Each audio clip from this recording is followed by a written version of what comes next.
Ocean Research Institute, not a leader, not a follower of anyone, not a leader of anyone. I am a member of an organization that dedicated itself to the area of the black procession that is so needed today. I said the black procession. I am a black man, and my first allegiance is to my race. Am I not right?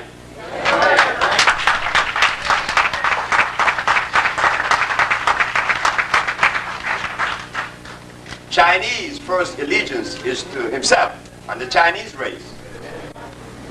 The Caucasian to the Caucasian race. It's consistent. Nobody's wrong, nobody's right. We're consistent with the cosmic procession.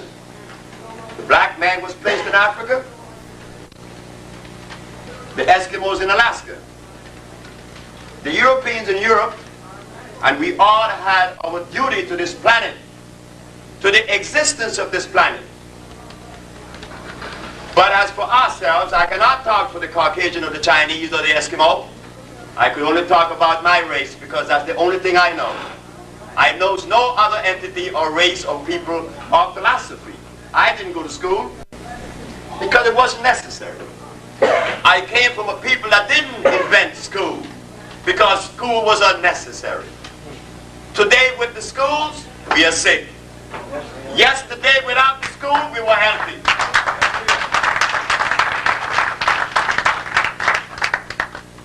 The first part of this journey that we will take, this tedious journey, is about explaining how we cure AIDS. It's not how Sebi cure AIDS. Am I your brother? Yes. So if Sebi or the Ocean Research Institute cure AIDS, who cure AIDS? The black race or Sebi? It is the black race. When the Chinaman does something in China, there isn't one single Chinese that is singled out to say he is the man that did it. It's the Chinese people. When the Arab does certain things, the Arabs. When the Caucasian, the Caucasian. But with me, it is Sebi. It divorced me from you.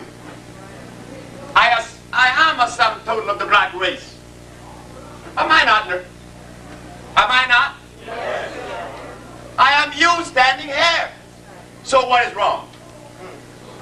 I am you. The part of you that you didn't know. Yes, you do. I am not here with something that you are unaware of or didn't know. I am here with something that you forgot. So as a black man, we will introduce to the world a black perspective to pathology and nutrition. We have had the Ayurvedic, which is Indian. It failed. We have had the allopathic, which is European. It failed. We have the microbiotic, where it recommends us to eat rice. Rice is starch, isn't it? Yeah. Starch is carbonic acid. It failed. So let us now introduce one that will complement ours, the black man. The position of the black man was always one of healing. When the black man was found in Africa, did he have prostitution? No. Did he have alcohol? No. Did he have religions? Yes. No, he did not. Nature did not start with religion. Nature only creates those things that are necessary, that supports life. Religion does not support life. Life supports life.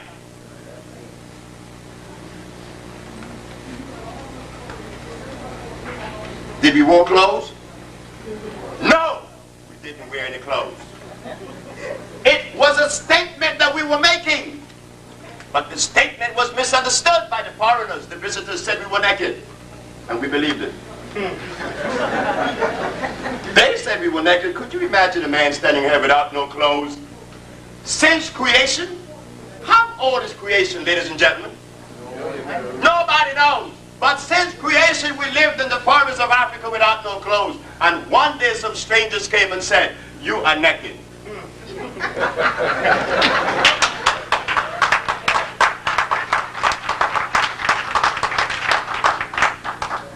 And because we, their children, have negated them and misinterpret our parents, we become like embarrassed because our parents lived in Africa without no clothes. Yes, they have no clothes. See, body without no clothes receives oxygen. It keeps you calm, it keeps you healthy. With polyester, it deprives you of oxygen. Haven't you heard the policeman in Los Angeles that was jogging with the polyester and fell dead? The deprivation of oxygen. We wore no clothes. No, we didn't. But there was no prostitution. You see? And when our parents ate, they ate from the tree. When they bathed their body, they was in a river without chlorine or 200 chemicals. And they were savages. No. A man that ate the freshest food in the world and bathed in the cleanest river was a savage. Well, let us take a journey, because I am the son of the savage. I am her child. I am their child. I am my mother's son. Fortunately for me, she is, has been, and will always be the only entity that I would ever listen to. No one else, nobody else. No philosophy or no one else, my mother. I came out of her. She deserved every credit that I would ever muster up. After all, I could never pay my mother because I'm her child. So we're going to journey back and steer into our mothers now. It is said through the history of medicine that medicine began in Egypt. It sure did. Well, if medicine began in Egypt, it said that there was a need for medicine in Egypt. And if there was a need for medicine in Egypt, there was a violation. The people in the forests of Africa need no medicine. They had no doctors. Why? There was no violation. May I have your attention? May I have your attention? The only reason that we become sick. Contact security. Officer Moses, contact security. Thank you. The only reason that we become sick is when there is a violation. But in the forests of Africa, you could not violate because there were no rice, there were no beans, there was no carrots, there were no hogs, there were no cows, there was no wheat in Africa. The African did not eat those foods because those foods that I just mentioned that are supposed to be food substances, they are laboratory products. And the black man did not alter nature or add it in any way, remove or add. So you see, what did we eat? What did the African eat in the forests of Africa that is so necessary to know today? Because our body is in need of it. We are sick. But the anthropologists that came to us, the archaeologists, the paleontologists, the historians, they didn't talk about what our parents ate. What did they talk about? I don't know. Whatever they talked about was of no consequence because now we are sicker than we ever been. But we read all those books. Well, I read no book. So we're going to journey now on a natural perspective, a natural canoe. Since medicine did not begin in the jungles of Africa, and it began in Egypt, we know that there were violations. Hippocrates came years later and brought the science and established the science of the medical science today. Hippocrates in 365 BC. He used herbs too. The question should be asked now, why isn't the physician using herbs today if Hippocrates was the father of medicine? So we find that instead of us understanding, we criticize. Like the Usha Institute has been criticized. Well, our parents does not allow us to criticize them. It is time to look at them and worship them, follow them. I stand in front of you today about to give you a lecture on how to cure AIDS and why AIDS exists. Well, that's good and fine. But when I leave from here, what next? You know, like you take a book and you read it, you put it back on the shelf, it has no more use. You read the book, it cost you $50. Now what you gonna do? You learn something? What did we learn? What are we gonna learn this evening? Because this evening is about the family, not about how to cure AIDS. You know why? It takes a second. Like I said to you, I came to you with something that you already know, but you forgot. It's about the family that is so divided. The disease, we talk of AIDS. AIDS is not the disease. It's that rice, and that sugar, that salt, that meat, that cow meat, that carrot. The carrot that you guys jump on. I gave a lecture at the WNIB about carrots, and everybody said that I was crazy.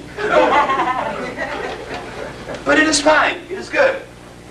Because the herbs have helped me to understand, to be somewhat patient. The herb teaches that. You see, the herb shows me that when people goes to sleep, some wakes up a little bit earlier than the others. That's natural. If 10 people go to sleep, not all close their eyes at the same time.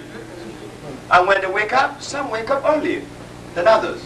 But the mistake that is being made with us today is that those of us that are yawning, we want to go and wake the other one that wants to wake up at 7 because we're up at 5. You see? You leave him sleep because sleep is necessary. It is through sleep that we regenerate energy. But we curse sleep. This is what we say about each other. Oh, you are dead. You're asleep. He's not dead. Yes, he's asleep. But why are you angry because he's asleep? Isn't sleep necessary? Are you awake? Yeah. Well, why don't you do the things that people that are awake does?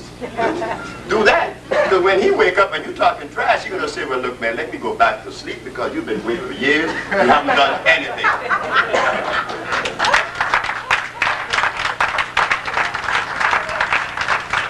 I am not awakened yet. I'm still yawning. Because I was fortunate to find a perspective that came from our mother, through my mother, and through the help of many, many, many other people, much wiser than me because I'm not wise. Because you heard me say I didn't go to school. And to be wise, you have to go to school. Yes, you do. Because if it wasn't that way, then there would not be any schools, right? Well, I'm not wise. I just happen to get information in my head that is equitable and complementary. I learned that no one is wrong, and that there's no right, there's no wrong, there's no up, there's no down, there's no superior, no inferior. That doesn't exist. So now we're going to go back to AIDS, right? Because that's why you came. You came because of AIDS. Well, what's the difference with AIDS and pneumonia? What's the difference with AIDS and TB? There is no difference. I should know that. Remember, I was arrested and charged with practicing medicine without a license. You stood by and watched them arrest me. Because you were a little bit more asleep, you didn't get up and say, well, hold it, he's defending our mother. Let us go see how we could help this institute. But no, the institute, I especially was arrested and charged with practicing medicine without a license because I said what? I cure AIDS, blindness, diabetes, lupus, herpes, sickle cell. It sounds fantastic. It sounds gross. It sounds like it is impossible. Sure, it is impossible because we forgot our mother and we have been entertaining the Western medicine. Western medicine said that there's no cure for any disease. Didn't we believe it? They also told us that sickle cell is the result of God giving us sickle cell to fight malaria. You mean to tell me that God loves us that much? You mean to tell me that God gave us sickle cell to fight malaria? Gave us a disease to fight another one? How does that sound to you? It is crazy. Sure, I know you guys are wiser than me. Of course you are. Because you are no more than I am. I'm only one. And everything I got it from you because I didn't go to school. I grew up in Louisiana with brothers in the pool hall. Niggers, as they call us then. But I'm one. But those niggers, you will hear what they helped me to put together. The vocabulary, the consistency, the organization I got from those niggers in those pool halls. So we begin now. They told us that disease is the result of germ, virus, or bacteria. Am I right? Who said that? The Caucasian again. But how do you know that's true? Have we done any research independent to that of the European? He done his research. Fine. The Japanese did his. Good. But what about my mama? My mama needs representation too, isn't it? I want to hear what my mama have to say. When my mama said that there's no such thing as a germ, a virus, or a bacteria.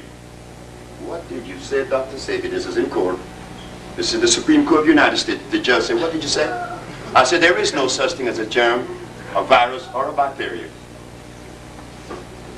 Then what is it? I said, man, it is a microbe that is generated in the body when erosion begins.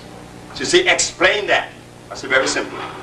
If I take a very healthy human being and lay them on this table and not move them for a month, when I raise them, what are they going to have on their back? A bed sore. And inside that bed sore would be some little worms, isn't it? Sure. But where did the worms come from and where were they birthed? In the man himself. Ah, but why the bed sore? You didn't move that person. That part of him was lacking of oxygen. You never see bed sore on the top of the person. You see them on the bottom. The deprivation of oxygen causes all disease. The big mystery. You see how quick you learn that? Every disease that is manifested is caused by the deprivation of oxygen. You have it with a very healthy man. Lay him down and not move him. You will get a bed sore.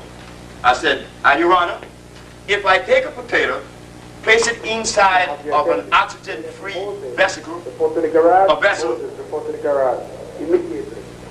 14 days later, you begin to see it break down. And then you see little worms coming out of the potato. Where did the worms come from? From across the street and invaded your potato? Or from inside the potato? From inside the potato. So when they talk about this virus, you think that it was something that you inhale in the air. No, because we were misled. The information that we all have had sitting in our heads came from who? Who told us that carrots were good? Was it our mother? No. And I said that carrots is no good. Why you get angry with me? You should be happy.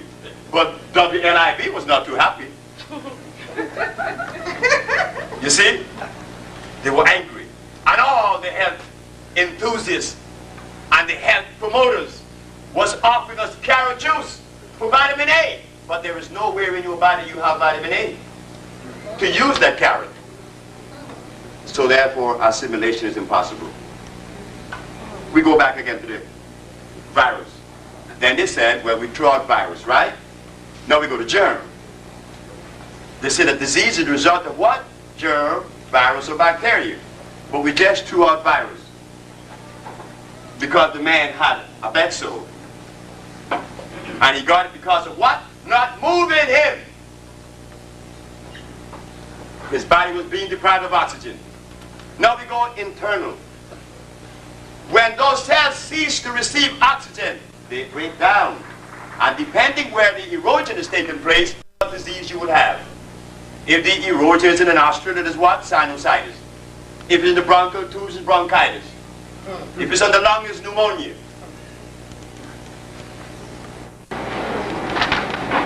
How about the germ and the bacteria? Remember what we said, that nature only creates those things that complement itself in support of life. How does a germ or a bacteria support life? They never existed.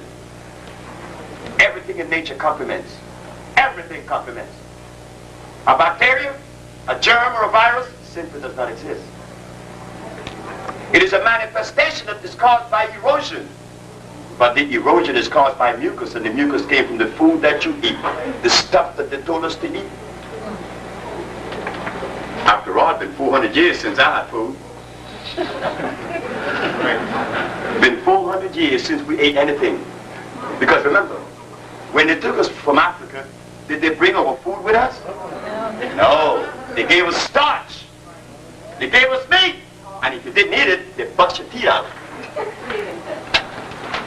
They break your teeth out. Now here we are, children of those sick people, and then we spiritual. I mean, what that word means. Spiritual. In a state of confusion, in a state of ill health. If you're going to tell me, have the nerve to tell me you're spiritual. Behave yourself.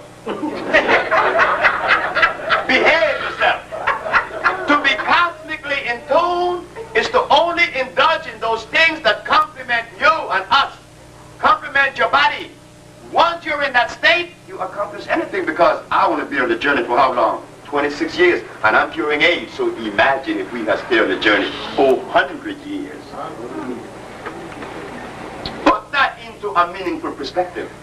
If I, who've been on the journey only 26 years, is able to cure AIDS, what would we do if we had stayed on the journey 400 years? And all I did was to start eating the garbage. Sometimes.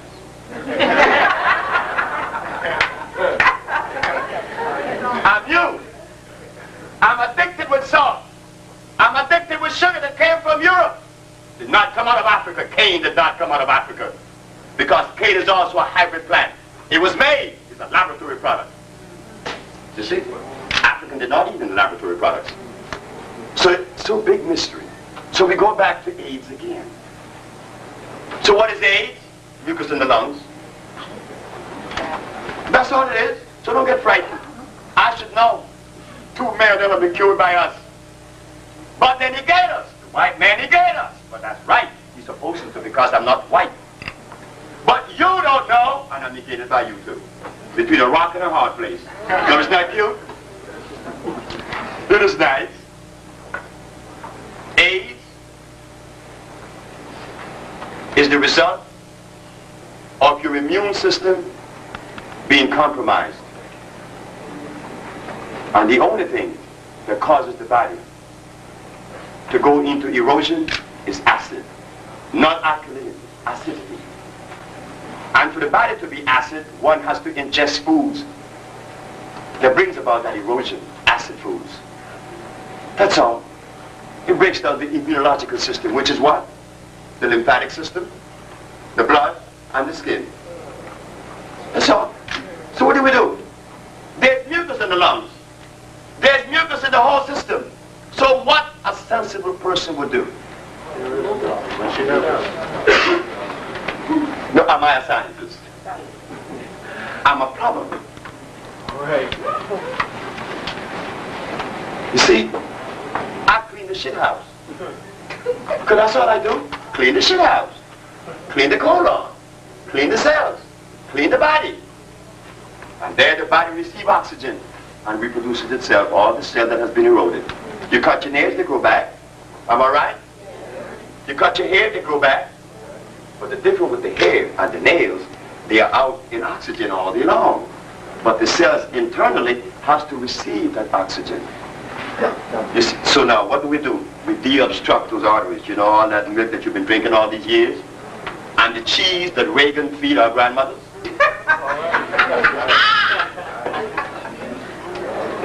You know, cheese. Do you know what you are telling a race of people when you feed their ancestors cheese? He has no respect for us. He has no respect for us when he feed our parents cheese. He's saying that we are too dumb to realize that he's poisoning our mothers and our grandmothers. That's what he's saying, that you're too dumb to realize that. And she is likewise helpless to eat it. No respect. No respect. And then you tell me I'm arrogant. When I'm seeing the state of the race,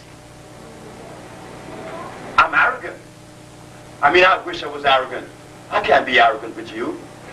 You and me and I'm you. If I'm arrogant to you, then I'm arrogant to myself.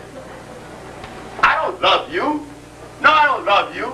I am you, whether I love you or not. So we talk about disease.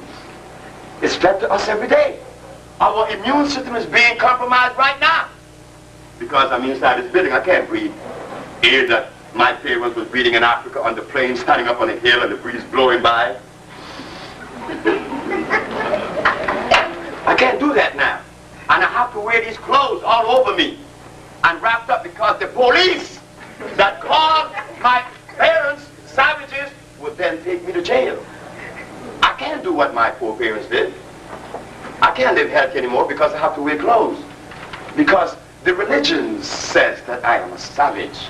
Every religion said I was a savage. Well, I prefer the non-religious position because then I could embrace everybody and go back to my parents.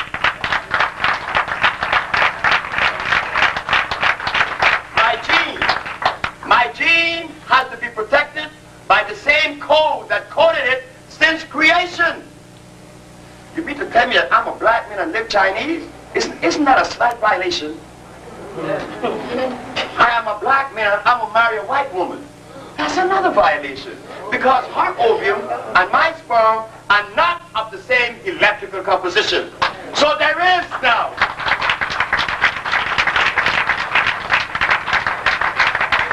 There is now an imbalance that will manifest later of a child that will be born and cannot relate to black or to white.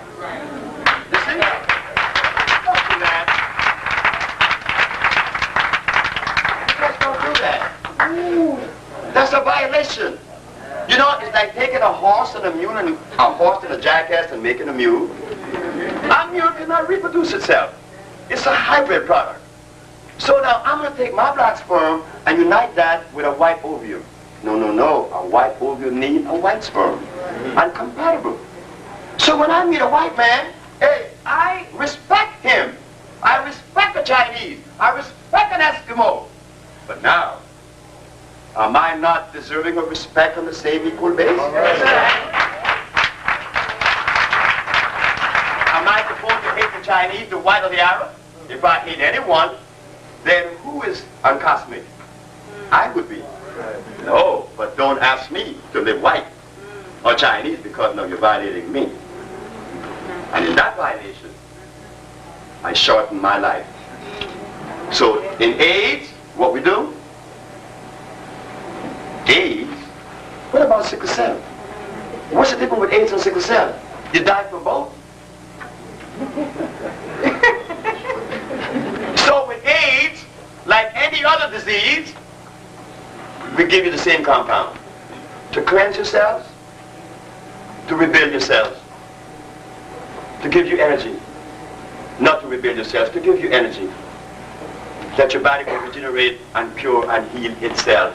It does heal itself. But you have to create the environment that would allow the body to heal itself. That's all. So we make the compounds already. The government of Uganda has asked me to come to Uganda. I feel very good that the son of Uganda, myself, a child was taken away 400 years ago by force, is going back home to heal our people. Baby, if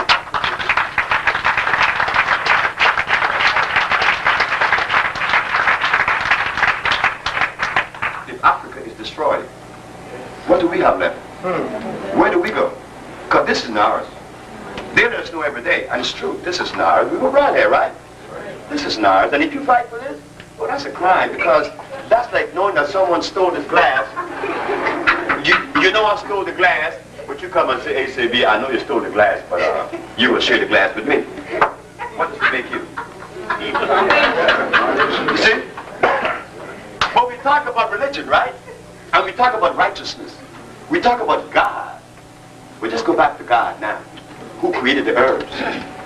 The Bible says that the herbs are for the healing of the nations. Am I right? Yeah. Am I making this up? No. So what happened with the preacher when he gets sick? What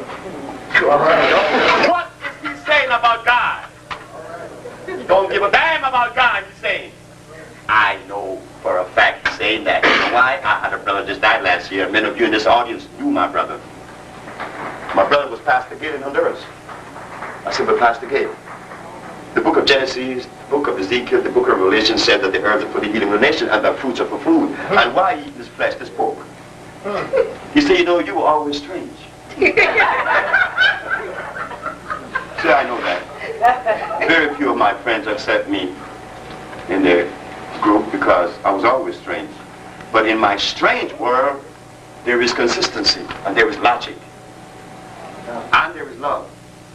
Most of all, I love to give. It's difficult for me to receive from you. The Usha family that makes up a group of people now that has been healed or been healed, we have a family. We have a family. A family that understands. And they try to give me many things. I can't receive those things sometimes because it's very difficult. But in giving, I like to give. So I said to him, I would like to understand what zone in your head exists that you would negate God for man's position. As you said, I said the medicine that you're taking was made in a laboratory with some inorganic substance and chemicals that does not assimilate. And I explained that very carefully. It's not very difficult to understand, don't worry. My brother was taking substance that was made in a laboratory. When something is made in a laboratory, is it complete? No. It cannot be complete. It was made in a laboratory. It does not have oxygen. Any product that is made in a laboratory does not have oxygen, hydrogen, no carbon. It's impossible. That substance could only be made by life itself. And if it does not contain the chemistry of life, they call it carbon, hydrogen, and oxygen, it would not become one with you to help you. But you chose that over God, herbs. Well, you're going to die. He said, well, if I die, he said, I'm going to leave you 10 children to take care of. I said, you know, I'm going to take care of them if I have to, and I will. He said, well, that's cool. And he died. And he died in my mother's arms. And my mother said, well, this is the way he was. He died. And he died. So that's why I'm afraid of preachers. They talk about God, but they do something else. And I'm not saying that. Go in the church. Go in any church in America. And you will find out our parents have big ankles. That's right. And the preacher himself had diabetes and gout. In fact, I don't know why gout followed them for some reason. Most preachers suffer with gout. And diabetes. I think it's too much chicken that he's eating. I mean, you know that God did not make that chicken. So don't get frightened. Don't get frightened. Because there's too much to this lecture that needs to be brought out that we would not have enough time, but I hope that we would share another moment together that we could hash these things out. I'm not lecturing to you. I bring a message that came from you. I'm not lecturing to you. I'm bringing a message that came from you that you forgot. But somewhere, you know, nature always preserves that one little thing to manifest again, to continue that procession, that chronology. I am black. I have, nature will preserve that blackness, whether Sebi wanted or not, because Sebi didn't want to be a healer. Sebi was too nice and quietly smoking his cocaine and snorting it. You know, yes, he was in Los Angeles. And I didn't, healing what? Who? I mean, I want to be John Coltrane. I bought a flute and I bought a soprano. Couldn't blow a note, but I want to be John Coltrane. I want to be Coltrane. I love Coltrane. And I tried like my endeavor best, and I even had the opportunity to meet Coltrane many, many times. What? I didn't become a musician, but I fought like hell to be a musician. And I fought against being a healer. I put up a good fight, but I lost. Here I am standing in front of you now, talking about biochemistry. Now, in order for us to heal the body, I learned that you have to cleanse the body. And you have to feed the body those minerals that are made up, that makes up the body. That's all. Cleanse the body and feed the body the minerals that is made up of. Calcium, magnesium, phosphorus, iron, and all the others. And then you'll find that a miracle happened. That's what they tell us, a miracle. Like Mildred Jones. Mildred Jones came to see us just 2 months ago, and she was in a breathing machine for 8 years with a long plastic cord. And she sat down at 12:30, I remember, because Artie was visiting me and said, ha ha ha ha, eat that.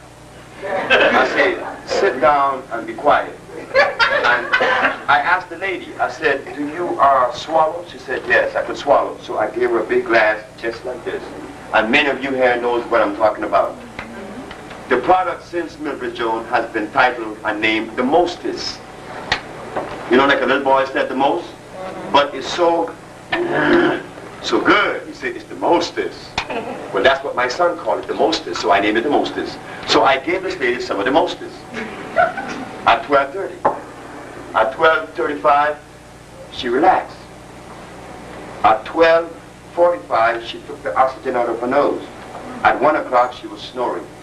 Am I a voodoo man? Am I a scientist?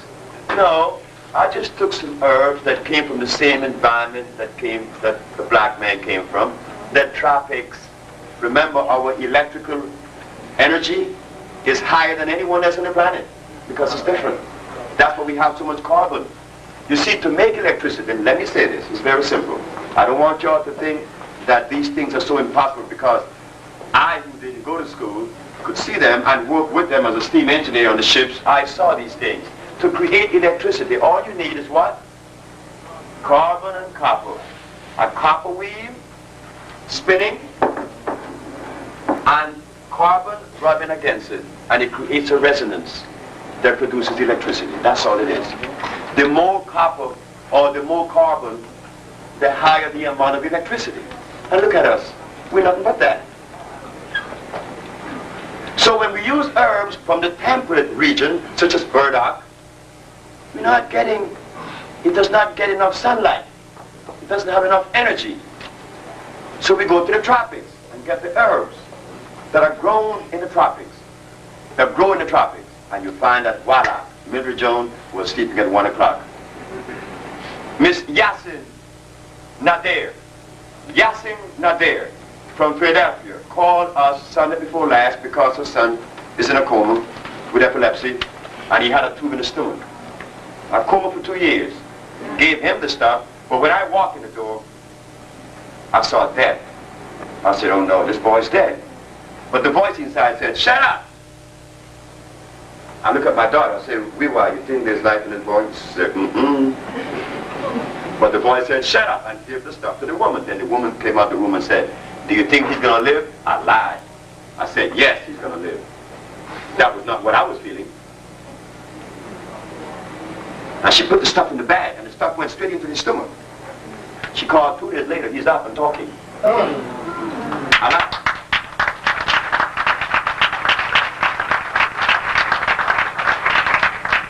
Now we come to AIDS. I didn't know I could cure AIDS. How would I know that? I don't diagnose anyone. I don't have laboratories to break down germs, bacteria, or virus. I don't do that. I just happen to be in Washington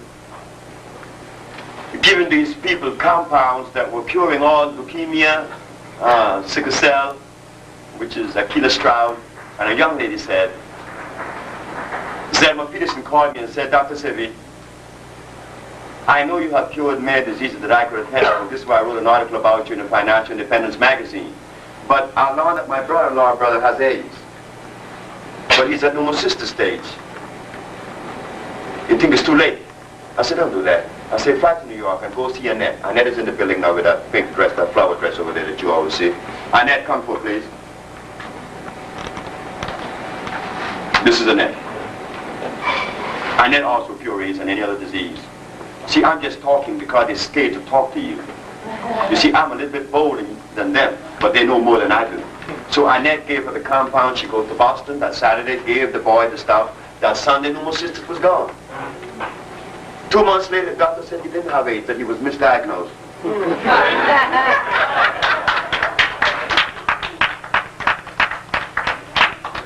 But what did we do for him? We cleansed the mucus from his lungs. We cleansed the mucus from his bronchial tubes. Every disease, you could attest to that. Every time you're sick, you have a lot of mucus coming out of you. Sure, because you ate something that brought the mucus. You ate something that we were programmed to eat in the 400 years away from our mama. That's all disease is.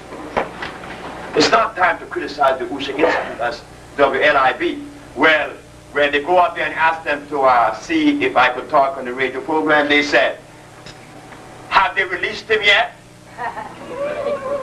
It would be a cold day in hell when I lecture on WLIB again. Never again. You see, because that was insulting their mother.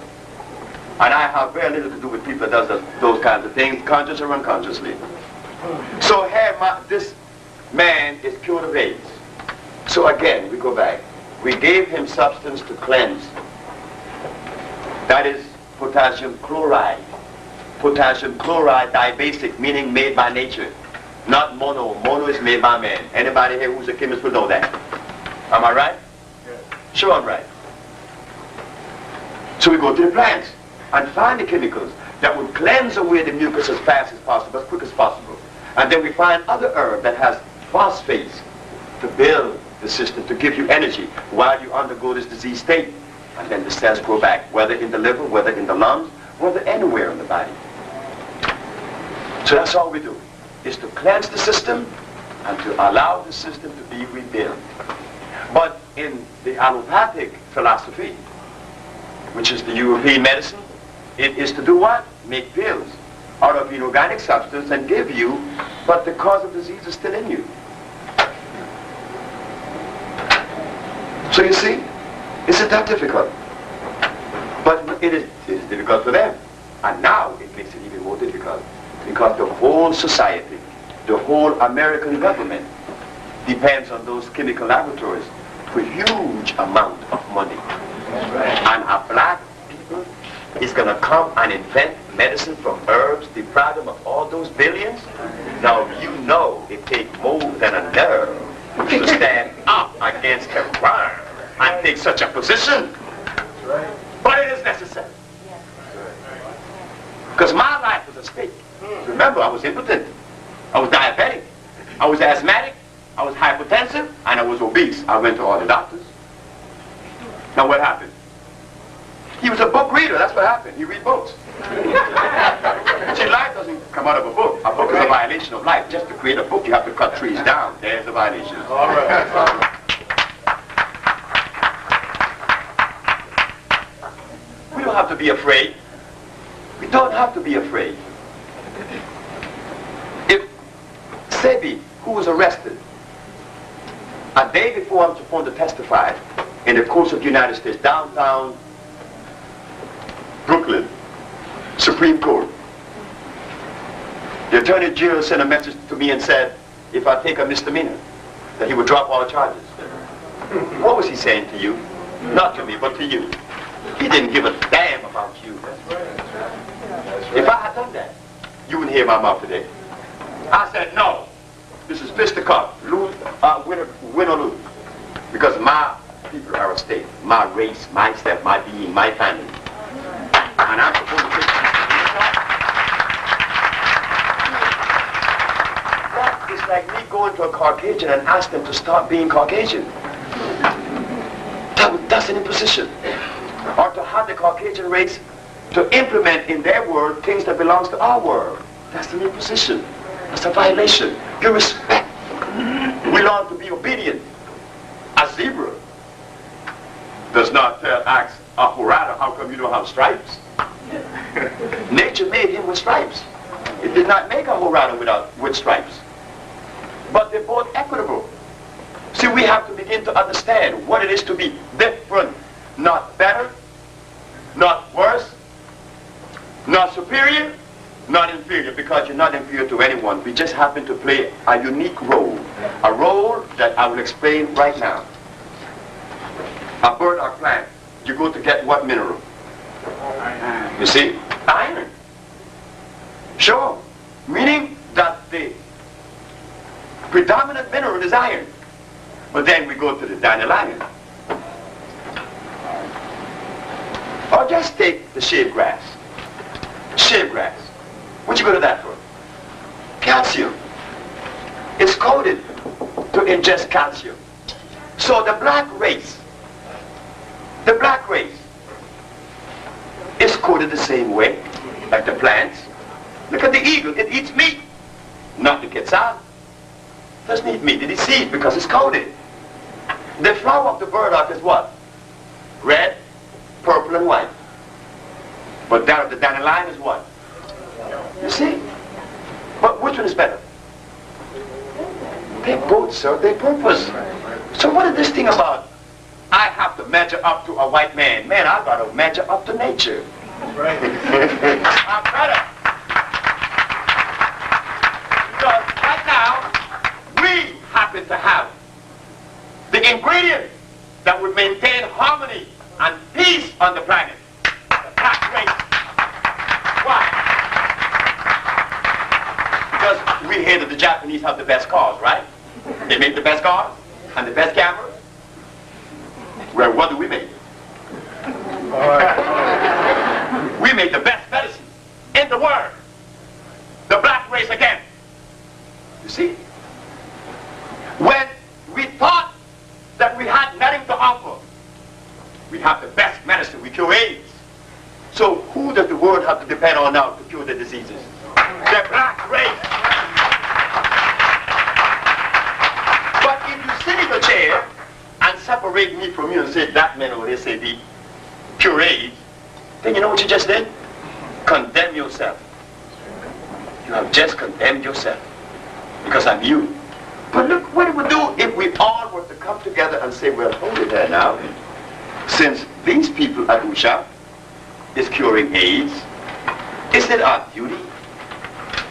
Is it our duty to support that entity? Not me. You're not supporting me. Because hey, I have a piece of land in Honduras that bear you have seen. All I have to do is go sit down on it and drink the water and plant my stuff and sit there. You can't hurt me. But if you negate this entity today and walk up with criticisms, just remember that the criticism is not on us, it's on you. Because there are many people in this. I'm going to show you something. Annette told me one day of a lady here in Harlem that was very sick. And I went to see her somewhere here in Harlem. She's in a bed, can't get up. I gave her the compounds. It took me $25 in the cab to get there, $25 back, or $20 back, which was 40. And my compound, she said to me, how much I owe you? I said, you owe me $250. She said, well, I'm on a fixed income. All I have is $5. I said, I know you're right, but I don't want your $5 because you need that $5 more than me. But how many of these ladies are in Harlem? All right. You know, are we going to render them useless like the Caucasian has done? All they need is life again, you know. And they need our service. Because the cheese and the chemicals are not going to help those people. Right. They are our responsibility. Those of us that are healthy, they are our responsibility. You understand? Because when we get old, we're going to need you too. Right. We're going to need each other's. So how do we rectify this? So I didn't come here to talk about AIDS, because you see how quick we talk about it? You see how quick we talk about it? How do you cure AIDS?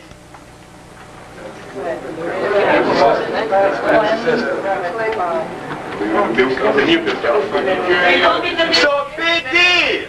You see what I'm talking about? It took 2 minutes for, as they call us niggas, 2 minutes.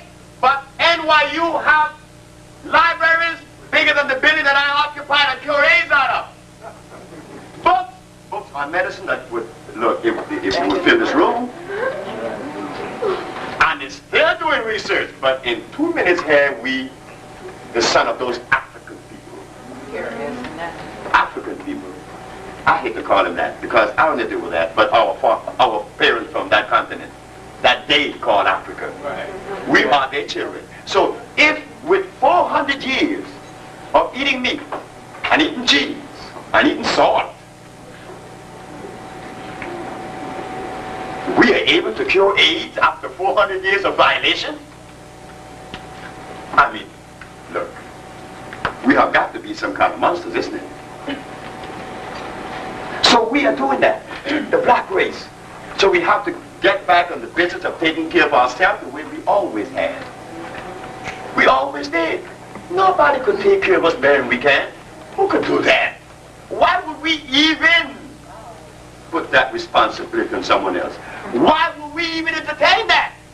I mean, that's a violation. Look at what you're doing. Look at what you are doing.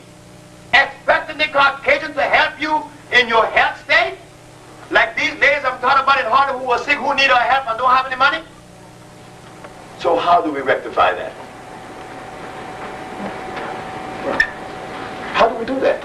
It's only me and my wife, Annette and Lori and a few others, Marjorie and Judy and a few more. Just a few people have taken on the whole weight of this thing. We made efforts, you know. We made efforts to come to you. But those of us who are representing the white entity deprive you of hearing what I have to say. Like, for instance, I was in Harlem, and there was Dr. Prince and Dr. Justice. And they were talking about something that really didn't make sense. They was talking how they were going to make it easier for the AIDS patient to die. You know what I did? I just couldn't take that, because that's when my arrogance comes out. I came up and I said, ladies and gentlemen, just stop it. I cure AIDS. Everybody did this. And yes, and so and so and so and so. I said, oh no. Is this really serious? Are they really serious? I just told these brothers and this sister that I cure AIDS. And they write it off like nothing was said. After the case was won in the Supreme Court, Dr. Justice called. Dr. Prince, she called. How I was supposed to feel after what she did. You mean to tell me that the white man had to legitimize what is our ancestors for you to accept it? It's really that? I mean, wait, hold it now. If it's really that, then I'm in trouble. At least I'm yawning. How many are yawning with me? I'm just yawning. I'm not awake yet. Because there's a lot of things I need to do. And there's a lot of things I don't know. But at least the little that we at the Usha family have developed and still developing has complemented a few blind folks who were seeing leukemia, sickle cell who doesn't have it anymore, lupus. Doesn't that deserve your support? So today it's not about how we cure AIDS, because black folks always knew that. I met some of you in Louisiana and in Memphis, Tennessee, that know a million things more than I know, but they're just scared. You know, fear? Fear stops you at the door. You would not open that door. You see? And we found at the Usha Institute, the brothers of us who are part of the members of it, found that the sisters are the one that really are the one with the tenacity. The sisters, the woman. Well, that's understood.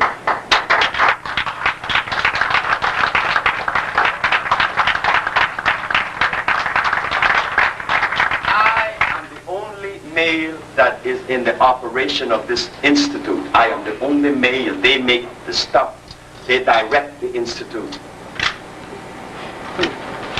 And since I'm talking, and I'm sick of talking, because after you talk, and you talk about talking, then what? You know, I never liked, no, I'm going to tell you the truth, and this is the God in heaven truth. I was never gravitated towards men like the war. Never. I would never deal with that. But men like George Washington Carver, yeah, that's the aspect. He was doing something. He wasn't talking about talking. Men like Booker T. Washington, men like Garvey, that's who I respect. Because they were doing something. About the other talkers and book readers, I mean, we had enough of that, right? I mean, I've been here for 35 years, and we have read all the books there is to read. But we still, after we read the book, we put the book on the shelf. But now we have some work to do. And the work that needs to be done is not in those books. Not one of them. They cheated us, they taught. I know I didn't spend my money. Because like I said, I didn't go to school and I don't read books. See, it costs too much money to occupy myself and my time with this stuff that didn't make sense. I have to do something. We have to do something. We have to heal ourselves. You don't get that in a book. Because if the healing that I'm doing was in a book, or the healing that the Usha Institute have arrived at now was in a book, wouldn't you have the book too? Wouldn't you have the book? I mean, if it was in a book, I'd have to say, but go buy such and such a book. So it came out of what? A history, a people, a gene, not a book. Not a book. It came out of you, our mom. You understand? Our mom, our mother. And we're going to give that respect.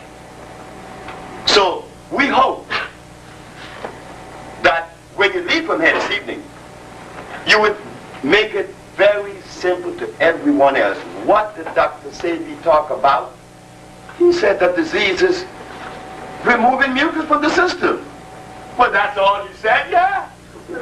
All he said.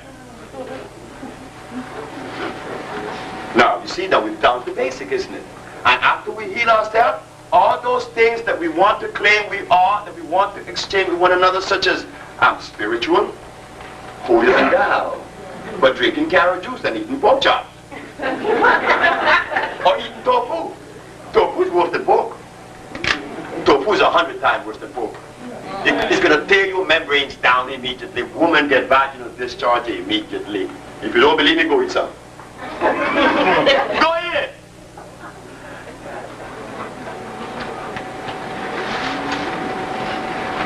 You see? We need you. We need you. And you need us. Like, you know how we felt when the African government of Uganda came and sit with us? I mean, that was like, wow. That is where you really feel your usefulness, isn't it? That you're useful to your family. You're not in the position of healing because it is something that you want to relish on. Because most people tell me that some people envy me. Well, I wish that I could find someone that I envy. In fact, I do envy a man. He's in St. Croix. He does know how to read and write, and he's very healthy. I wish that I didn't know how to read and write because it said that I was less impregnated, isn't it? I was less molested. This man does not know how to read and write. And he don't even, when he receives a letter, he gives it to someone. You want to read that for me? Tell me what it says. And he's not embarrassed. He's using you to read this garbage. Whatever this garbage, it has to be read. So today, the lecture was not really on AIDS, wasn't it? It was showing where we are as a people. Whether we're Muslims, whether we're Christian, whether we're Buddhists, whether we're Shinto, we're brothers and sisters, came from the same gene of Africa, isn't it? Right. So we have to go back, and now we have the greatest gift. Remember what the prophecy said? That Joseph was taken to Egypt as a slave, and then he became the king? Well, I don't know if we want to be kings, isn't it? Because what does a king do anyway? Sit on a throne. I often wonder, when did it become necessary in the African chronology that we were supposed to be kings? You know, we hear people say, oh, well, we were kings and queens. But just a minute, just stop it. Here is a bunch of people made by nature, naked in the forest. As he said, naked, not natural, but without no clothes. His balls are hanging, and he's a king. Now, what is it that this king is going to do for us that we could not do for ourselves? So what in the devil are we talking about? The word king, that's not even black. That came out of Europe, isn't it? Ah, but we go around saying that we were kings and queens. What does a king do? I mean, I've never thought it. I mean, where it was useful? A king. At least as a healer, if we all become healers in here today, then we could all march back to Africa. So just go heal mother. And get out of it.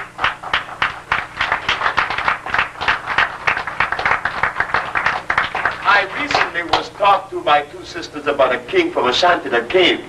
And they said that they wanted me to come and see the king. I said, you want me to leave my office to go see this king?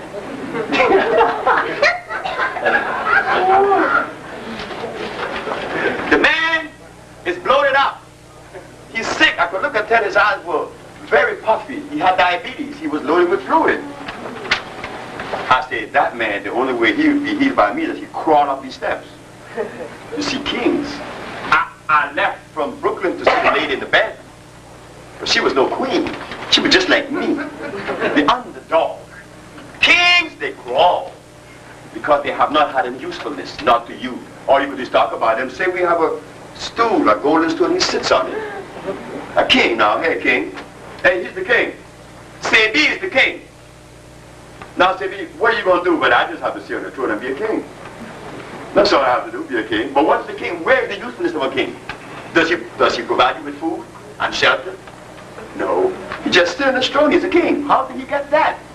How we ask those questions? Just begin to ask those questions. Ask our anthropologists and go back and ask the historian. How come they didn't talk about the food that we were supposed to be eating? How come he talk about what they were doing? How does he know that?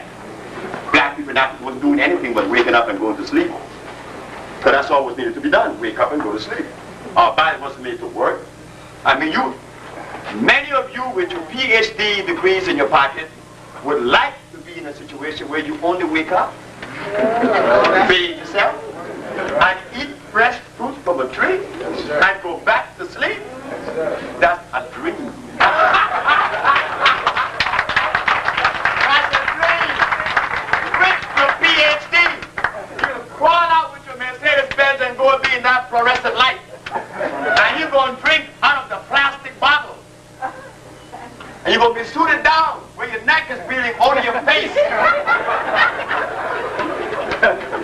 And this is supposed to be what? An advancement from that position? But look at the state of our bodies now. We all are sick on the body. We do not have even the capacity to love. That only comes with health. When we are healthy, now we could embrace. Right? That's all. So we're going to heal each other's now. Today was about healing, not with herbs alone, because healing is encompassing everything about the individual. I mean, we need love. We need all the love that we could muster up. I know how nice it is because I make myself available for it. Because it's nice. It's nice to be loved. Well, if it is nice to be loved, how do you think the other person feels? Why not give him that? It makes you feel good. Maybe one day when you give him a little bit now, he may come back and return that to you tomorrow. But again, to be in the state of wanting to love or having the capacity to love, we have to be healthy. So, to begin with, as black people, we have to abstain from the food that we have been conditioned to eat. Stop as much of it right now. I was the recipient of some that you were not. I ate cassava, some that the African people eat. Your American brothers and sisters who were born here don't know what cassava is. No, you don't know. It has arsenic. It's very starchy. It would affect your brain immediately. When I was a child, 15, I had very violent headaches. It meant that a tumor was growing in my head. And when I began to cleanse, I felt the same headache telling me it was leaving. All of us have that tumor. Every black person in this room has that tumor, if you have not cleansed. Don't even be scared. Because the truth, you have a tumor in your brain, and they were quite aware of it. This is what prevented us from coming together. This is what prevented us from supporting Usha. I mean, Usha did not come to do something that was needed. Usha is curing AIDS, diabetes, and lupus, and blindness, and all the other diseases. Isn't that what we need? Yeah. Isn't that what we need to see our grandmothers healthy and strong again? Yeah. So what prevents the community from embracing and helping Usha? What? That tumor. Yeah. That tumor. That tumor. Where Annette and I went to New Orleans, and these white people treat us with royalty. Like royalty, I mean. They recognized what we had because they saw him in the Tony Brown Journal. But in New York, I used to get stones thrown at me. But I understood. Not because the Caucasian people give me that particular privilege and that kind of environment. I am still the son of Africa. And they come first. But I have to wait a little bit longer because, like I said, if 10 men go to sleep, and one wakes up at 5 in the morning, and the others are still sleeping, the best he could do is wait for those to wake up. Because if he tries to go and wake this one up over here, what's wrong with you? I'm still asleep, can't you see? So we cannot curse him because he's asleep. So we just have to unite all of us, that are yawning come together and begin the process of helping those that are still asleep. That is our duty. Those of us that are waking up begin to do things that would complement those that are still asleep. But instead we curse him. We call him dead. We call him asleep. Yes, he's asleep. But what are you doing in your awake state? Nothing. So let us do something now. Let us come together and further this healing process, because it is grossly needed all over the world, not only in the black race, but in the whole human race. Healing is necessary. And we have that responsibility because we know that they don't know what they're doing. You know how old medicine been here? How long? It's been here for 253 years. They're not curing AIDS or sickle cell or diabetes. No, they're not. So what are they saying to us? They just can't do it. So now that your brothers and your sisters, that Usha is doing it, is it time for criticism? No, you can criticize us, I said. But what help would that be? Would be of no help. We have proven to the courts, we have proven to you in the community, all of you who have sent people to the Usha family, they all said what? That's right. That they did good. And they will do good. The Uganda government came and took some compounds and took it to a lady that had AIDS. And they came back and said, it's a miracle. It's a miracle. Dr. Sebi, she's up and she was out. She was waiting to die. And she's up and she's talking on the telephone and she's doing everything. She's going to the bathroom by herself. And she's doing that. Now, I didn't feel like it was a miracle, right? Because I just showed you how it was done. So I didn't feel like I deserved that, that kind of a, Dr. Sebi. And I don't like that. I never liked that position in which you give me that kind of reverence, because I don't deserve that. Because I'm not doing something that you can't do and do it better. It's just that it has been removed from us so long that when it happens, then you want to give that person all kind of credit and then you throw them off the rhythm. Because now that person, if careless, becomes what? Swell-headed. When you see what happened, the reason why it is difficult for me to become swell-headed, because see, I like to walk bare feet, and I like to go in the river and bathe. I like to laugh. I like to scream. See, I like those things. Those things makes me happy. And I told the family of Usha at the ending of this year, I would divorce myself totally from being in front of you talking, because I don't like this. It's an imposition on you. It is. It's really an imposition on you for your brother to come and talk to you. Then what is saying about you? Where's your head? That your brother knows about you when he's you. No, it's an imposition. So let us all rise together. Not the Usha family alone. No. So don't come here waiting for a big surprise. Oh, we're going to hear how AIDS is cured from a biochemical or chemical perspective. No. It's all garbage. The judge said to me when I was talking about how we cure AIDS at Usha, she said, Dr. Sebi, you make it sound so simple. I said, but man, everything is simple. Everything is simple. Those things that are of consequence, they are very simple. They're very easy. You see, I never heard this before. I say, I know that. Because the African people has not stepped in to world society and represent themselves as far as pathology and nutrition is concerned. But now, here it is. The African bio-mineral balance is in the archives of the Court of the United States.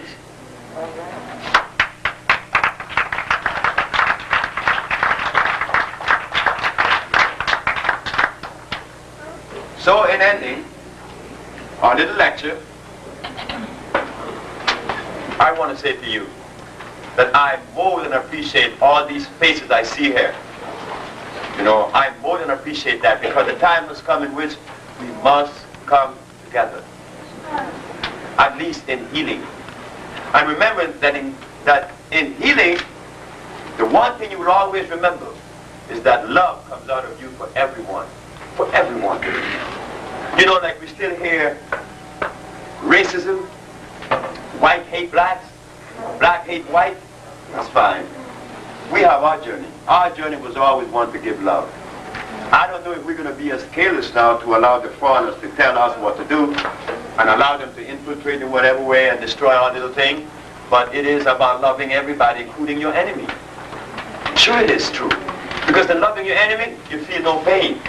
When you hate your enemy, only one person feels pain. Thank you very much.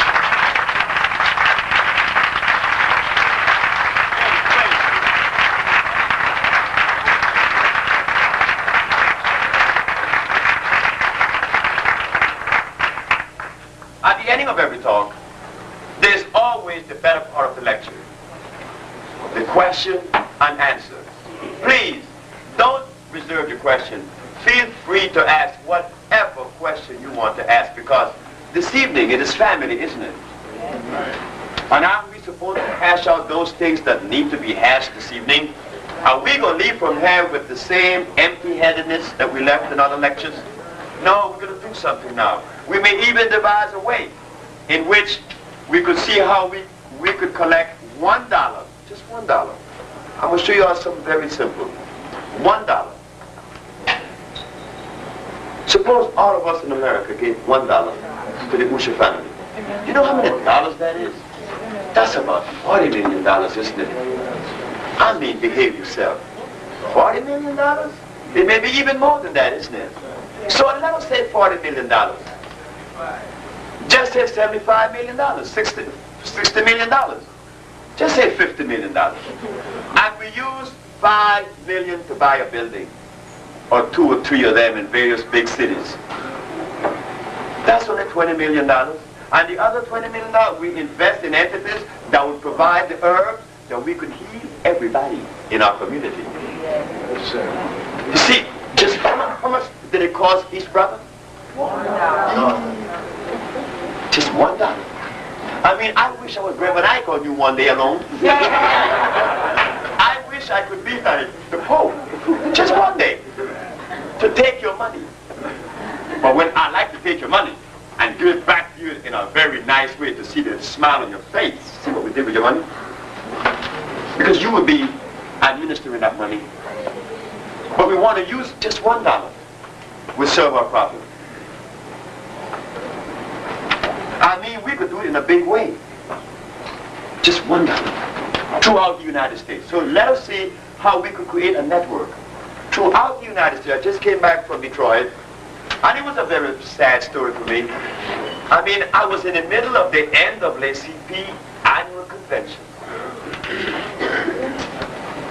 I took the brochure and I showed a delegate. Very interesting. Yeah, okay. I got in touch with you. You know what he read? Where Miss Emma Wright had sickle cell, I no longer had it. And that's all he said. Then I stopped another one. He said, look, man, don't stop me that nonsense. If you were cure AIDS, damn you wouldn't be here talking to me. I said, thank you. Thank you very much. I stopped another one. I didn't stop. I stopped about 10 that day. I just want to hear it from their mouth. And everyone rejected me beautifully. The NAACP, the organization that championed itself for being in the benefit of who? First question over there, lady. Yes, ma'am. I have a heart problem, and I have to carry Dr. Sebi with me all the time. And also, I have low sugar. Can that be cured? Most definitely. We have done it many times. Next question. Yes, sir. Is it possible for me to join with you in this business? Well, I'll tell you what. There's a young lady here named Lori, who is the president. She's right behind you, see? That lady right there. This lady? Yes. Good. She handles everything. Good. Yes, ma'am. My sister has bone cancer. Can that be cured? Well, ma'am, if AIDS is being cured, I feel that would be easier. Now, in dealing with myeloma, what part of the body are we dealing with? Bones. And in dealing with bones, what is the mineral? Calcium. So are we going to use the oxide calcium or the phosphate calcium from the plants? You see how smart we are? We already became doctors in 5 seconds. Yes, yes, then I'm coming to you. Oh, yes. How do I explain or tell us what you are. I used to like to do that, attempt to do that, but it goes on into a lengthy thing. The best way you could get that information is to call the Usha Institute or come down there and they would assist you, greatly assist you in giving you a list of things and explaining. In fact, we would like that if it is possible among you and the family of Usha to get together, and then we would have a gathering in which we could show how to cook this food quick, very easy, nutritious, and it would not hurt you. Wouldn't that be nice? Yes. You see? Yes, ma'am. Dr. Sebi, is fasting a part of the cleansing system? Fasting is something that you would do gradually over a period of time. You would learn to fast. You would adjust yourself to fast. I'm doing it now. I have used all kinds of methods. One, I remember the first time I fasted, I went on it for 94 days non-stop. Didn't eat anything. You know, it was 20 years later that I did that. I didn't even do that. 20 years later, I fasted for 28 days only. So I learned that in fasting, you have to learn to fast because the stomach has to readjust. If you fast suddenly and your stomach shrinks, the conditioning of your head will say, I gotta fill this thing back up because it's still empty. But if you fast one day and eat another, fast one day and eat another, and take that for about 7 days, and then next month, you say, well, I'm going to fast for 2 days, I need 2 days. And then you go gradually. And then your stomach have a chance to be shrinking on you slowly. And once it's shrunk, then the desire for food becomes minimal. I just talked to Mr. Lee. I was in trouble in Detroit this trip because month before last I was in Detroit, where Martha Jean the Queen, how many of you know of that woman? Martha Jean the Queen, you know of her? She's a woman that is in Detroit that takes me there every month to see hundreds of people. And this one man impressed me very much, Mr. Lee. Oh, Mr. Lee is 87. Mr. Lee is about 6 feet tall and he's slim. And he dresses, he's sharp and he's clean. And this man, oh God, this man just impressed me. I look at this man when he comes to see me. He said, good evening, young man. You Dr. Sebi? I said, yes, sir. Well, I'm Mr. Lee. But Mr. Lee is a tough man. So Mr. Lee is 87. And he doesn't wear glasses, and he can read and write very nice. Mr. Lee said to me, well, young man, you know, I have a woman, but I want another one. So I want you to help me with these compounds and use because I want another woman. You see, this other woman is very nice, and I don't want to deprive her. She's very nice, and I want to, you know, be with her, but I have this one here that I love very much, but are you going to help me or not? I said, I'll help you. So when I went back to see this time, I went back to Detroit. There was Mr. Lee. But I couldn't help it. Mr. Lee was in a group of people. I said, Mr. Lee! He said, you remember me, right? I said, Mr. Lee's sister was angry with me because I gave him all of my attention and didn't give her any. But Mr. Lee is a very impressionable man. He's very strong. Our sister came and said to Mr. Lee, are you married? Mr. Lee said, yes, I'm married. Not very much so.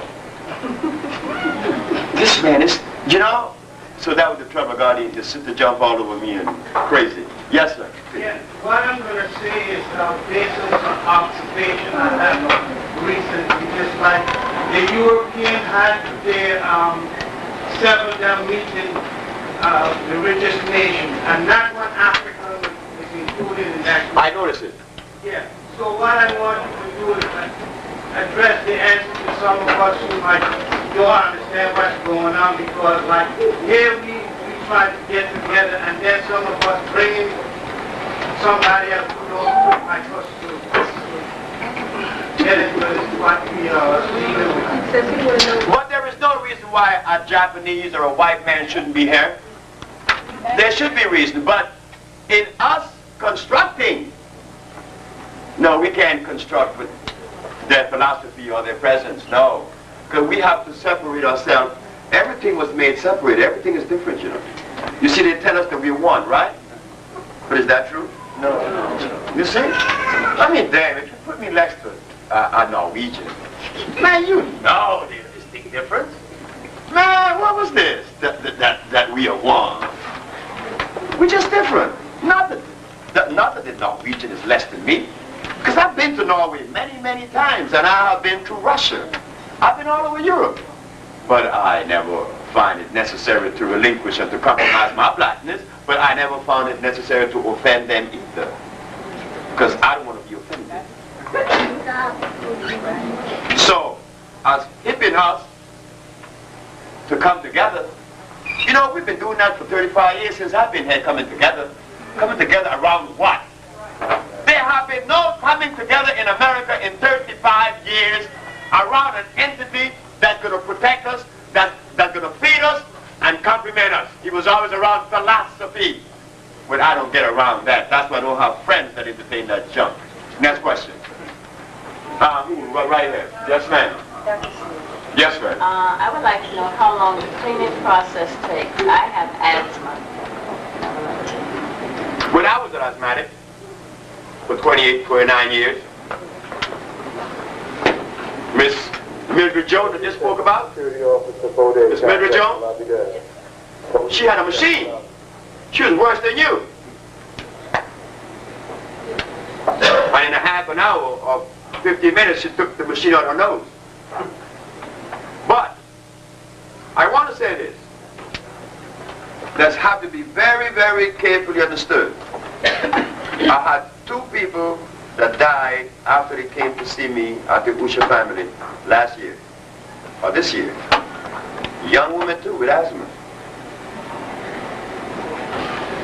She came and she took the compound and she was feeling very good, but she didn't come back because asthmatic people does that. I did it too. Once that wheezing stops and that breathing becomes good, we don't want to take the substance anymore. No. The mucus is in the head. Like I said, every one of us have a tumor. And it breaks down. And you find that you're swallowing. Many of you felt that you're swallowing mucus sometimes, draining down your ear. You know? It's coming down from this big head. You know, that cheese and a cow.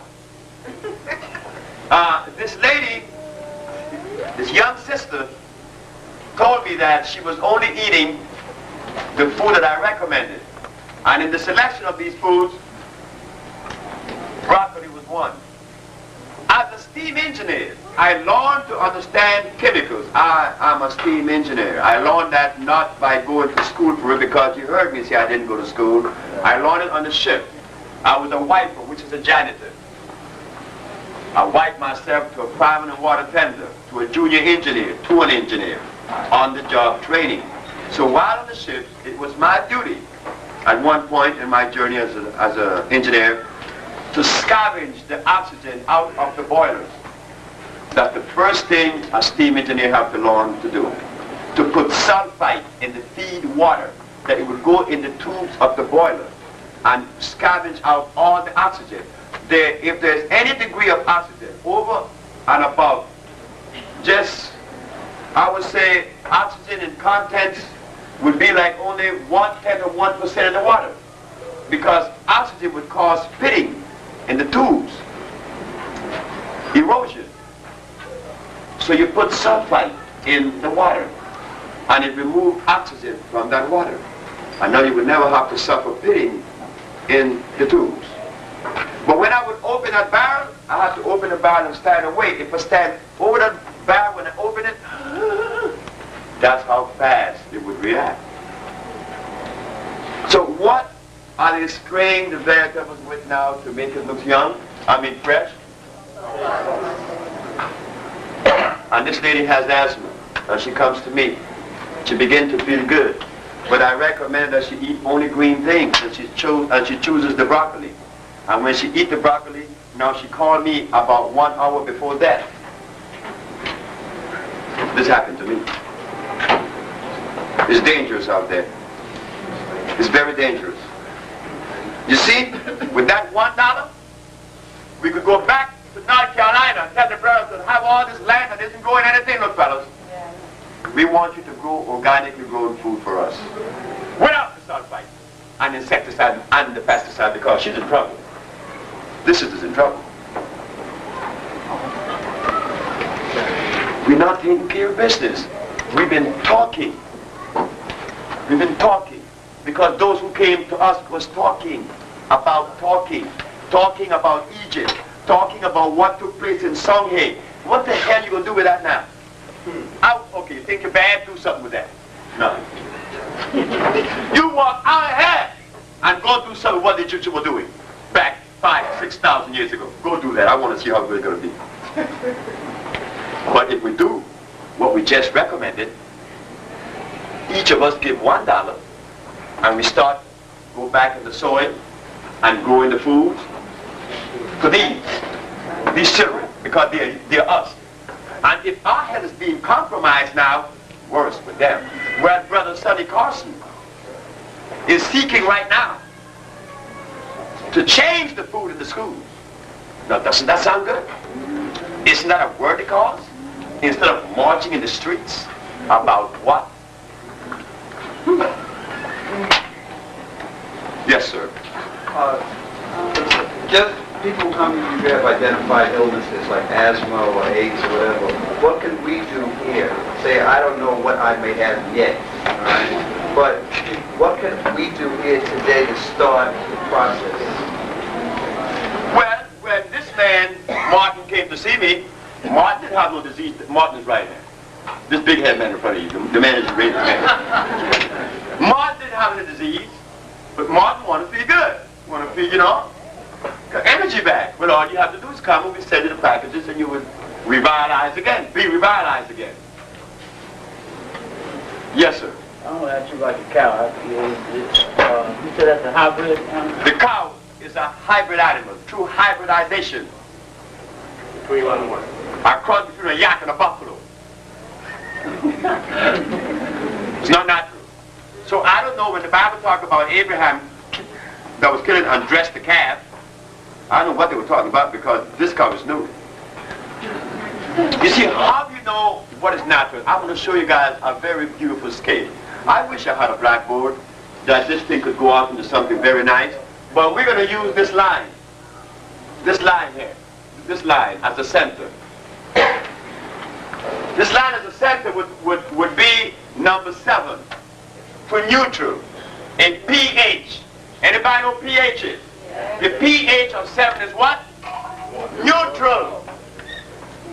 It's 0. Anything to our right, 7, 8, 9, 10, 11, 12, 13, 14 is alkaline.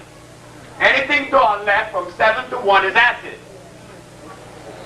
7 is neutral. Where's the line? Right here. Okay, now we're going to use that. Because we're wise. We don't need no blackboard. Our brain could penetrate, right? Okay, we remember that 7 to our right to 14 is alkali. 7 down to 1 is acid. If a substance is acid, it's always below 7. Below 7. As a steam engineer, I knew that. 6.9 is always acid. But it's only 1 point acid, right? And as it goes to 1, it becomes more acid and more acid and more acid. And depending on the degree of acidity will determine what scale it would be on, right? So we find that cyanide and arsenides, they are like 2.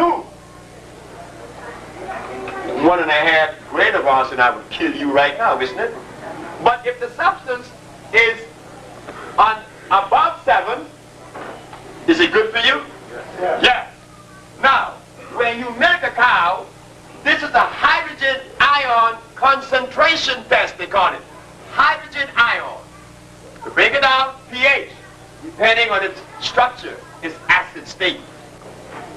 If the substance is alkali, if you milk a cow, the cow is 5.2 on the hydrogen scale, which means it would erode your cells, and that milk you're giving your baby, that bottle, is killing your baby with fever and nose running. Right. But if you milk a goat, the milk is 9.8, which is what? Alkali, which means that God made it. God doesn't make anything that hurts you, right?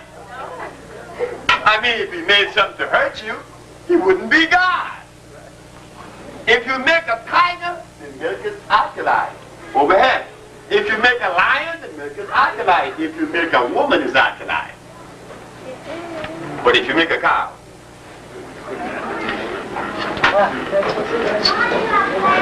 that's how you know.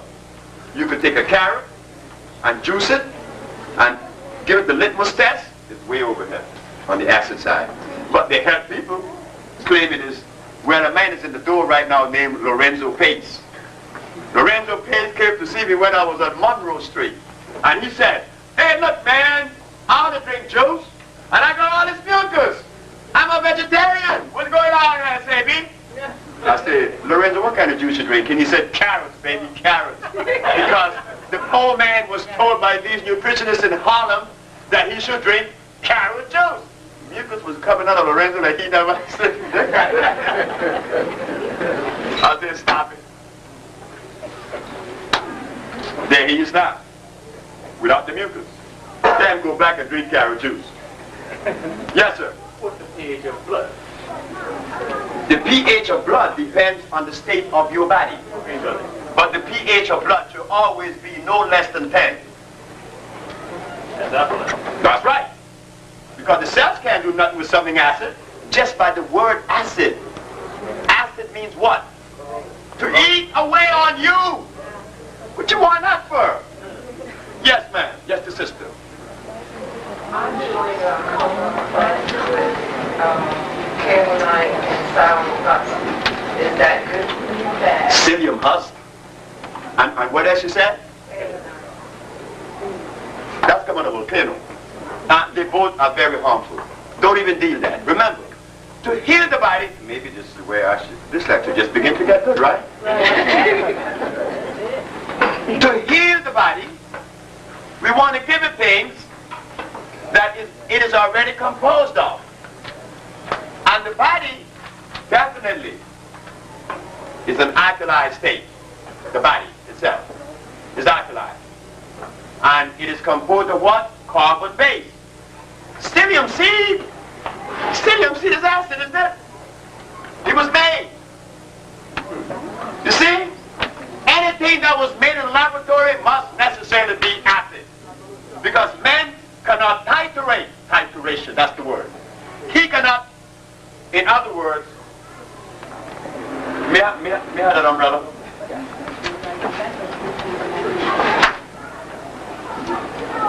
Nature, since creation, made things the way they should be. Men come and found them that way.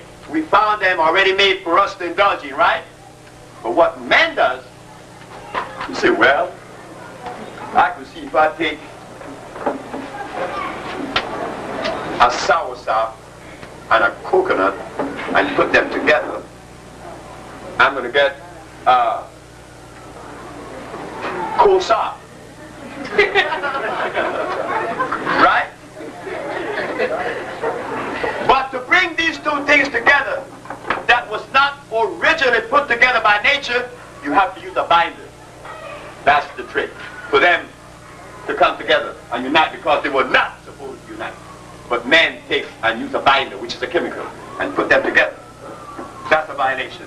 The other is that it is half coconut and half soursop. Is there anything in nature that's half anything? No. Thank you. I think that that's a beautiful description, isn't it? Yes. Show me, is that one?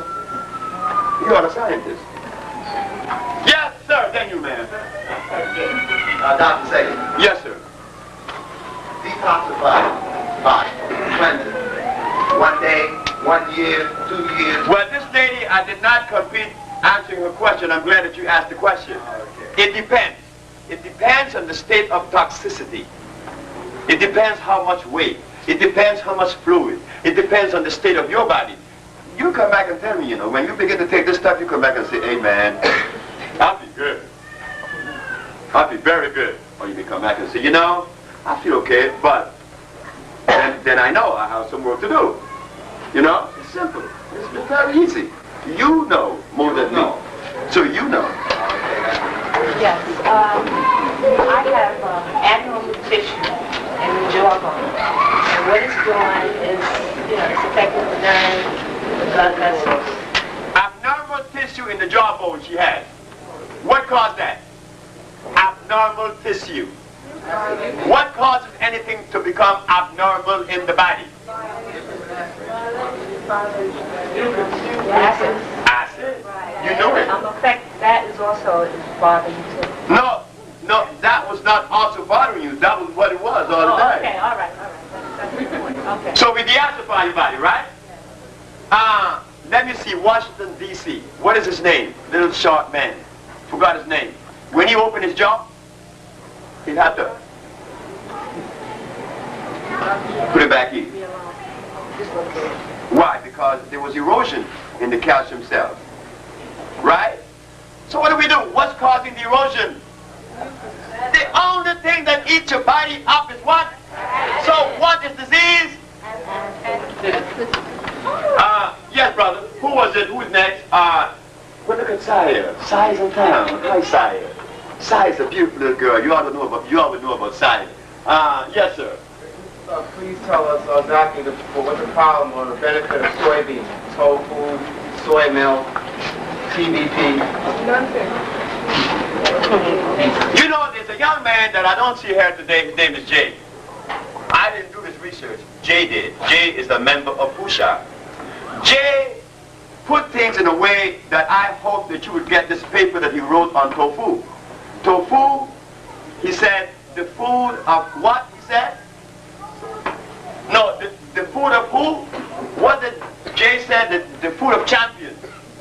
He said, early in the 19th century, George Washington Carver found that soybean had a very good milk, consistent to make plastics.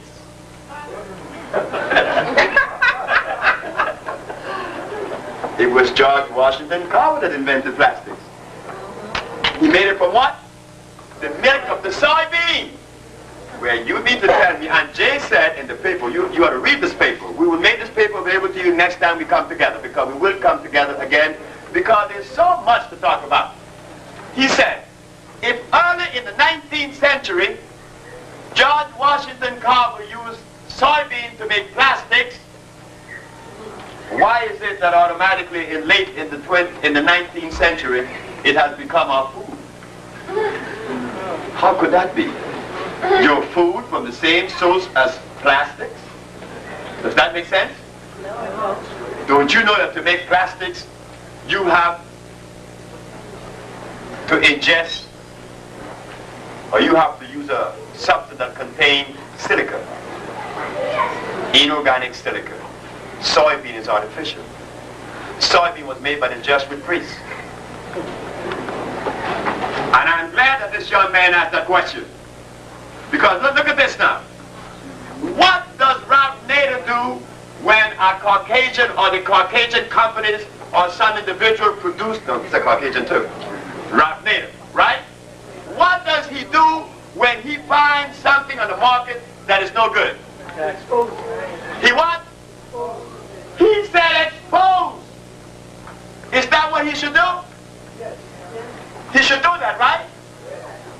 But what happened to the Bahamian diet that is based with soybean? What do we do now? No, what do we do about it? Take it for weight loss.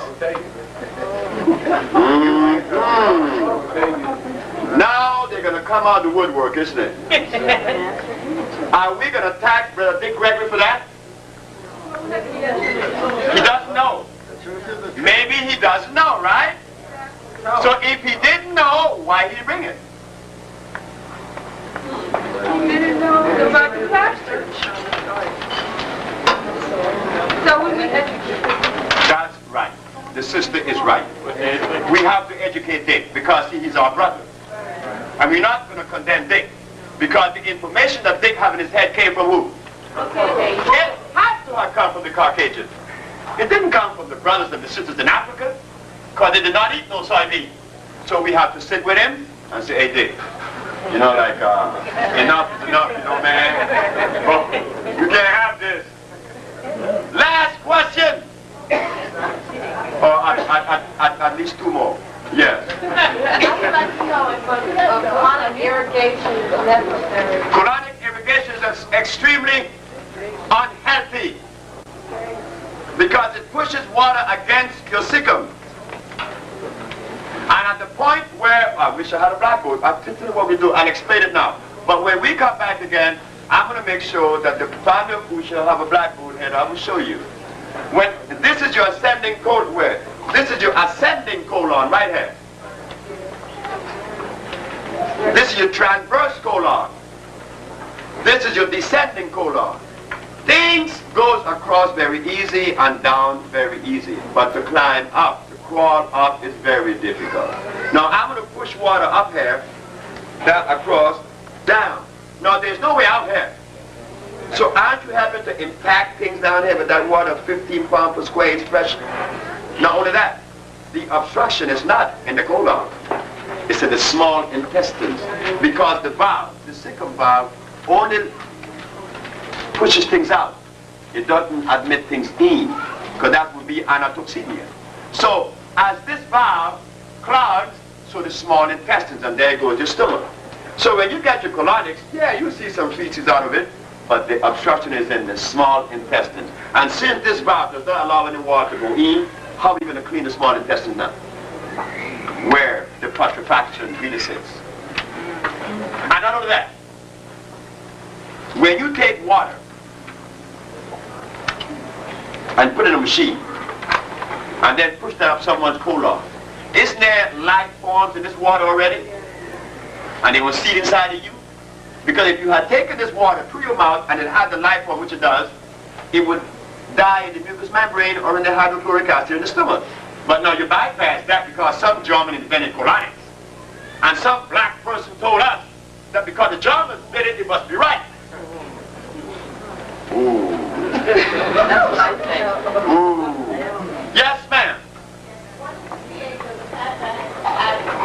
Pantothenic acid.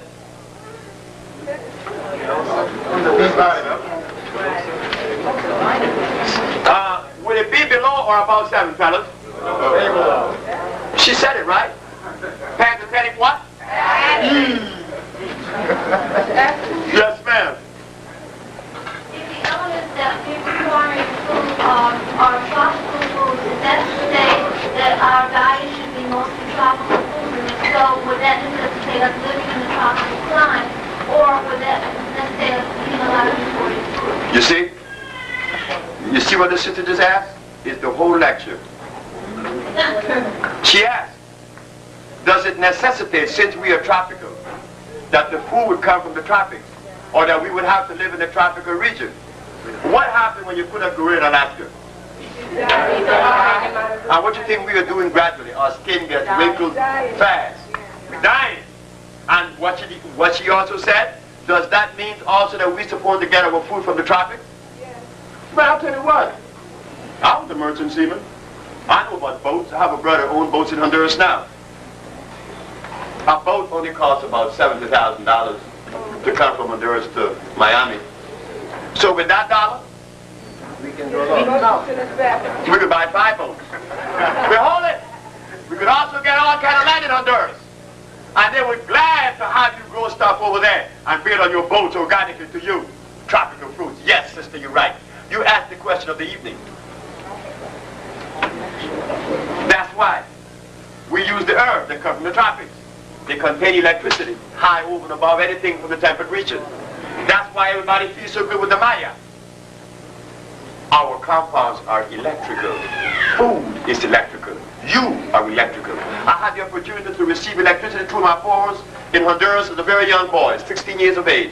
I'm walking across Honduras. And this Indian named Inez, that really knew the forest. He was my age, but he knew more about it than I did.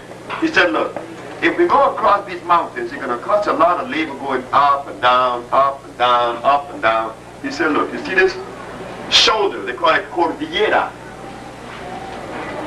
We're going to climb up one mountain and walk across all the others from the top, across. Just one spot we had to come down, go right back up 10,000 feet.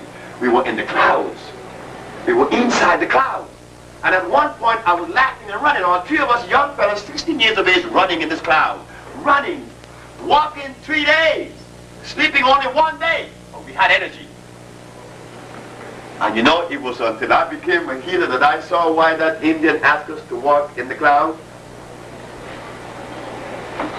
food is electrical, and light is electrical, where do you get the highest source of electricity on the planet from, naturally? From the clouds. The clouds produces more lightning on you, knock a building down. Well, if from those clouds come electricity and we are submerged in it, what do you think is happening to us? No stuff. Yes, ma'am. So what in the body would make you reject raw fruits and vegetables? The only thing that would allow you to reject any substance in your body would be acid. I have many people to come to me with that. Dr. Sebi, I can't even hold water down. And they were right. They could not hold water. They drink water, they puke it up. They had to. Why? A bed of acid in their stomach. Mucus. This aggravates it. Clean the mucus out, you drink tons of it, you eat anything then. Yes, sir. Yes, two questions. Yes, sir. First of all, does that mean that citrus fruits and all are not beneficial to the body? They are not as acid as starch. You see, in the acid stuff, something that was made by this man, some are more and some are less. Citrus is acid. I'm not going to sit here and deny that, because the natural orange is alkali. And I think Lori had a chance to see one in Honduras, natural orange. They call it civil orange. Any of you from the Caribbean know about civil orange? Yes, she knows, he knows, sure you know. That's an orange that cures you. You could take civil orange and put it on your head, and mucus comes out of your nose that you never imagined. Yeah, civil orange. You see? It's not as sweet as the one. So what I see we need to do, like the brothers are asking about things that come from the tropics that they do not know about, why don't we have an expedition ourselves? Because the Usha family goes to Honduras every year. The sister of Usha is now going to Mexico and to Chile. See, we do research to find the best herbs for you, that you could be healed quicker and faster and cheaper. So why can't we all as a family come together and make this thing a family thing? That instead of you asking those questions, you would know. You would know. Yes, sir. Yes. When you're dealing with, someone who is obviously in ill health, what system or method of diagnosis do you use to determine the correct manner of rejuvenating this person? Do we need to diagnose? No. Why? We can't do things. I never diagnosed anyone. I wouldn't even know how to do that. When you walk in my place and your ankles are swollen and you're hurting, I know it's acid. When the government of Uganda came to me and asked me to come and cure AIDS, I know what I have to do. Remove acid from the system. When the woman walked in with asthma and couldn't breathe, I know it was mucus acid. When the man came with gout, I knew it was acid. And incidentally, about gout, I always find that men, I know I didn't have gout, but I was impotent. I had diabetes. But I find that every male that has gout is impotent, because the level of acidity has also invaded the prostate gland. And here comes, this is my last one, I just can't, I have to go on. But Flores Archies from Puerto Rico came to me, and he had gout. He said, could you cure my gout? I said, sure. But then came a woman named Miss Sylvester, and she was wearing a cane. She had a cane, And then came another one named Miss Margaret Allen. She was shaking, and she touched me. She said, oh, you have a baby, Dr. Sebi. Yes, I have a baby. She was blind. Delirium tremens. She was shaking, right? And high blood pressure, cellulite. So when they were leaving, they all had the same bottles. But the Puerto Rican took it upon himself to ask me about it. And he was right. He said, Dr. Sebi, I think you're making an obvious mistake. I said, why is that? He said, because I don't have diabetes. I don't have arthritis like Miss Sylvester. I'm not blind like Miss Allen. And you give us the same medicine. I have gout. So this has got to be out. I said, from a European perspective it is. But from a black one, very much consistent. I said, but instead of me arguing with you, this is what I'm going to do. Take this stuff. If it doesn't work, I'll give you money back in 2 weeks. He left. Everybody left. When he came back 2 weeks later, he came back with shoes on. And his wife. But she was the slick one, like the wives. usually are. Always are. The wife came and said, tell him how you feel. I said, well, I said, ma'am, Flora doesn't have to tell me how he feels because he has shoes on. She said, yes, I feel good. You're right. Tell the man the rest. He said, well, I'm having sex now. You know, it's been 4 years, but I'm having sex now. She said, okay. So, did I give him something for sex? Is there any medicine in the world that says for gout? Is there any herbs in the world that says this is for gout? So, what the herb did? As it cleansed the acid from his stove, it cleansed the acid from his prostate gland that was preventing him from having sex. Is that so difficult? Thank you very much. That's all.